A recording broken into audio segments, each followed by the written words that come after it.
Hello everyone. Um, in this video, I want to talk about shadows in watercolor. I will first explain the concept of mixing shadows according to the color series and color wheel, and then I will show you how I personally do my shadows in most of my paintings.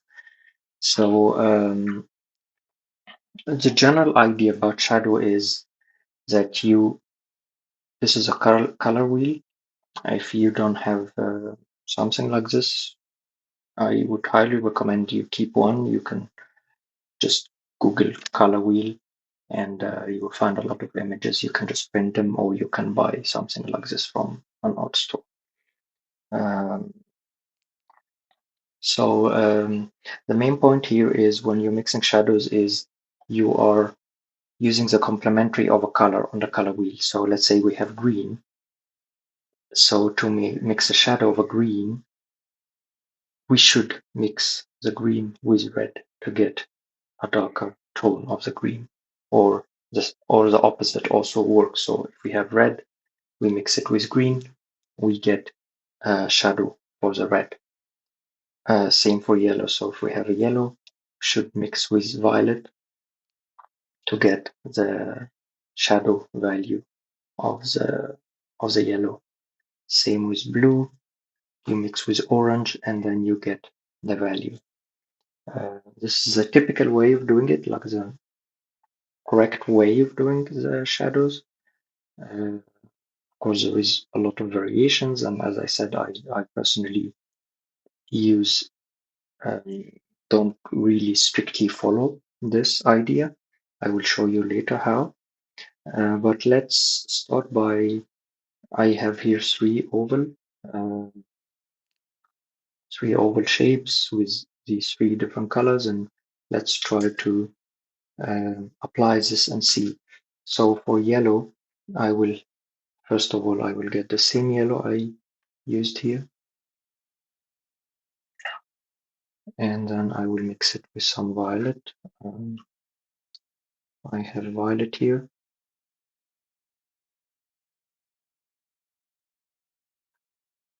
and you build the intensity of your pigment the way you think is, or the way the subject you're painting, how strong is the shadows in. But in general, this is basically what we have. I'm mixing the same yellow with the violet.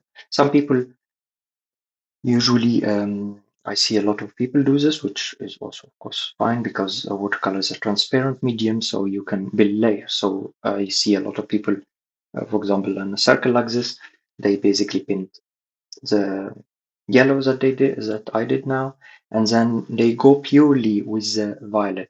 So they go and paint a violet layer, counting that they already have the transparency from down there. So the yellow is already, so the violet is showing the yellow through, which will give you the same effect. And then later they go on with another layer of yellow at the end to give it more, like 3D feelings. Of course, this is all depends on your style uh, that you're trying to achieve and all these things. So, but both ways are fine. You can mix the colors here as I did now, and then we can just come and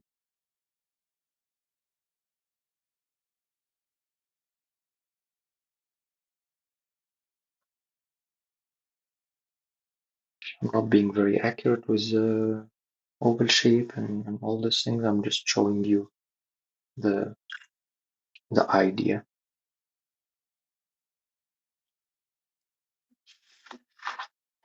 here. Just note that watercolor, of course, will dry 1 degree lighter. So always compensate for this when you're mixing your shadows because you don't want very weak uh, value for shadow. Second one is the red. So the red we should mix green on it. I'm going to get this is alizarin crimson here. I'm going to get one of my ready Greens, I have a bit of a darker green here, but you can experiment with whatever green uh, here. Typically, I should use like a very vibrant green, but the idea is the same. I can maybe even modify it a bit. Yeah, here, something like this. And then I just mix. You typically with red and greens, you get some kind of a brownish, reddish kind of thing. I think it needs to be a bit stronger.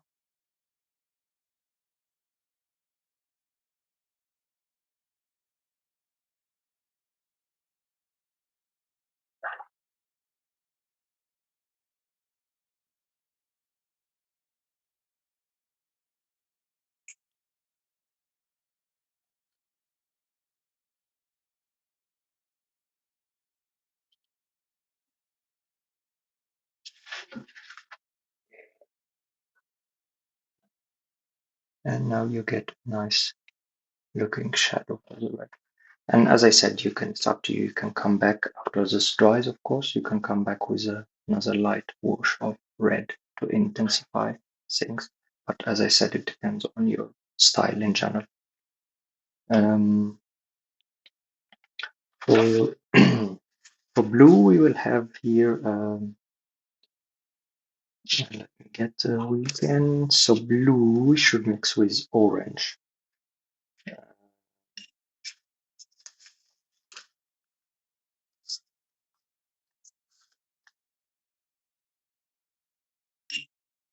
We get our blue here. I'm using here cobalt blue.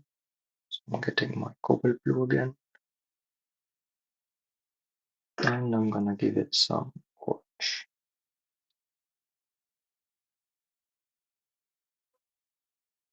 Yeah. You keep mixing until you feel like this is really a nice value. So you keep mixing both the colors until you feel like, okay, this is what you wanted. I think this is a nice, yeah,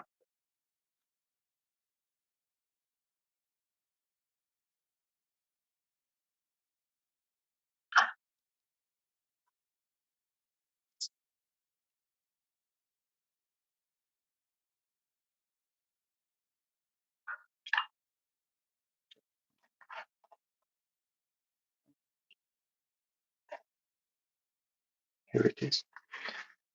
In general, it's not recommended to use black to do shadows. It's going to not look very nice and it's not going to look natural. So try to always uh, mix your shadows from the colors, from complementaries, as I said. And there is one pigment that if you want, you can try. I personally don't use it, but it sometimes can be handy, which is it's called neutral tint. You will find this in a lot of brands. You might think that this is black, but it's not really a black. Of course, if I get a bit more strong, it's almost like black, but it has a lot of blues in it. A lot of artists use it to mix shadows, which I tried and it works fine as well. Uh, let's see here, for example, our yellow. Mm, oh my god, but yeah, like almost, almost the same. A little bit greenish because it has some blue. So, but it works, and I see a lot of artists using it. And here is red, a bit of neutral tint. You get this, and the blue.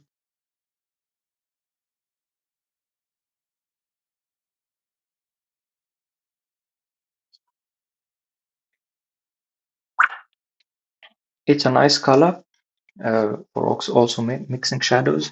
And as I said, it's not really black, so it does work nicely. This is the color for you if you want to see. Um, it's called neutral tint. This is from Winsor & Newton, but you will find this pigment in most of the of the color producers. And if we look here at what pigments are there, so I'm not sure if you can see this. Yeah, so this basically have PP15, which is a black. Oh, sorry, PP15 is a brown, and then you have PBK6, which is black, and then you have PV19, which is violet. So it's a mix of multiple colors. Um, if you want, try it. I don't use this much for mixing shadows in general, but I see a lot of people love it. And of course, if you like it, it will also save you a lot of mixing time in general, uh, because you don't have to mix. You just mix it in your colors that you want, and then as you can see here, there's not really much difference from what I mixed. And of course, it's much easier because I just have one color. So experiment with both, see what you like, and just use what you feel is more convenient to you and what gives you the results. I personally tend to stick to one mix of the shadow way of doing things. I will show you here some paintings. Um, so I do tend to mix a violet and then modify this violet to my need. I like in general, but this is, as I said, a personal preference. I like some kind of um, cold, kind of like a bit of a cooler shadows in my paintings. I like the feeling of it.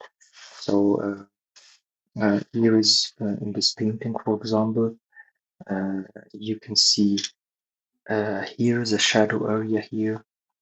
Um, all these cast shadows from the trees on the ground. You can see it's a kind of a purple kind, which I modify. So I mix this color and then start playing with it. And this is usually how I do shadows. I love this uh, colder feeling in the shadows in my paintings. But this is a personal preference. I will show you how I do it.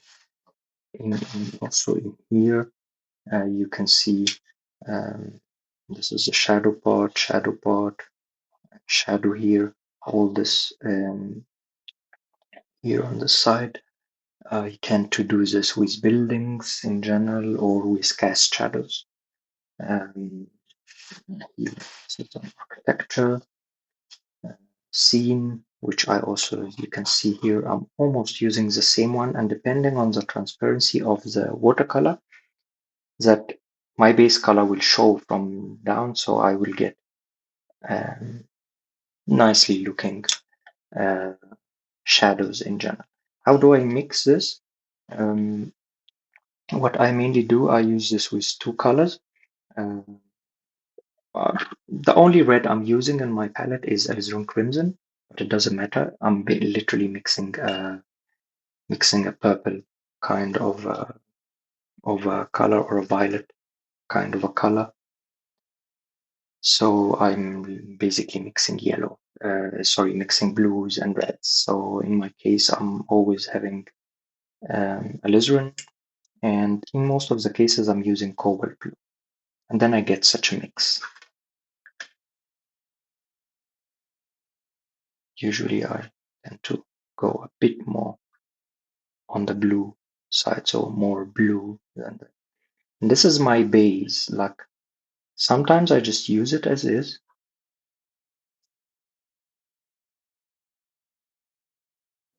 And sometimes I modify it a bit. How do I modify it?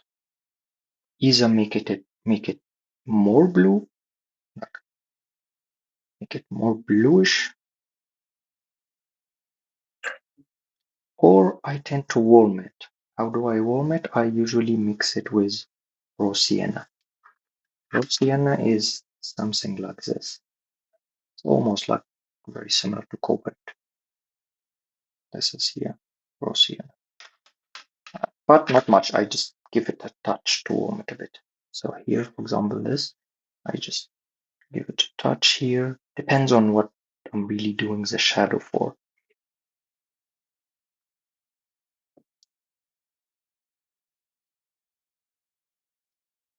This is usually how I mix most of my shadows.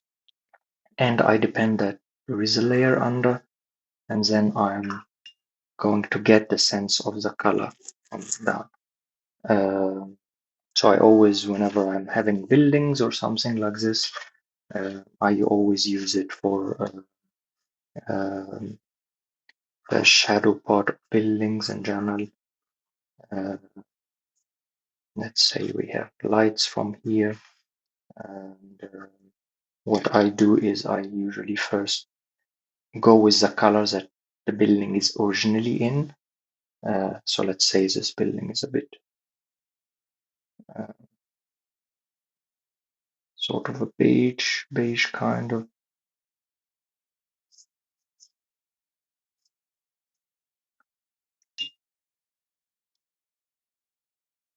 I just paint my roof. It's very abundant.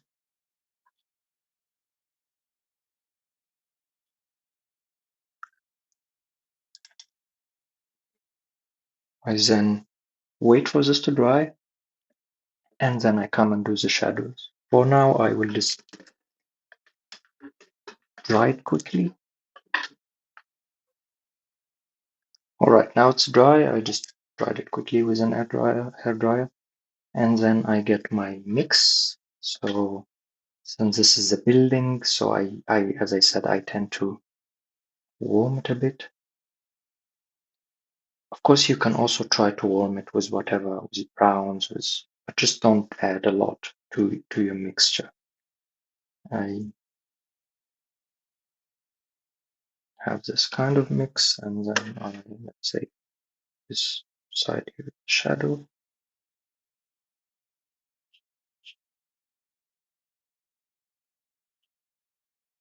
Say there is a cast on the ground. There should be a bit of shadows here on this part of the roof. And usually this is how I mostly, if you look at most of my paintings, you will find it always using this kind of shadow. And playing around, as I said, like I always have the base. Sometimes also I mix the same um, with ultramarine. It just gives you a bit of a different kind of violet, and also, of course, since ultramarine is granulating color, so give you a bit of a granulating shadow. See, it's a bit more strong because, of course, the ultramarine is much stronger than the cobalt blue. And this is basically where I reach. I can use this as a shadow, or I can, again, as I said, warm it a bit with a touch of raw sienna.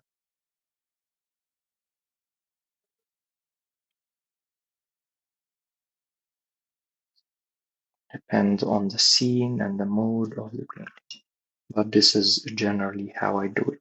You can experiment with any types of, if you want to do this. As I said, this is a completely personal perspective. You will find a lot, every artist is doing their different kind of mixing of shadows. Um, you can try different blues on your palette versus different reds, because each of them will give you a completely different sense of base violet to work from. So, for example, if I try something like cerulean with a bit of a warm, see, the cerulean is very weak here for this mix. So see, it's still nice and everything, but it's different. It all depends on your preference. And as I said, you don't have to go buy new paints or something. You can just, I'm explaining the concept in general, and you can see What do you have available? For me, this looks very nice for me. Yeah, this looks to me like a nice shadow, like in for my preference.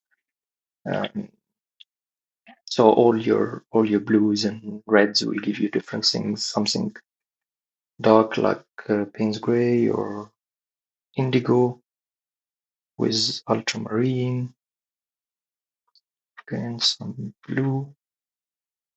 Yeah, it's a bit dark. Or yeah, it's almost black. I wouldn't use something like this, but as I said, you can.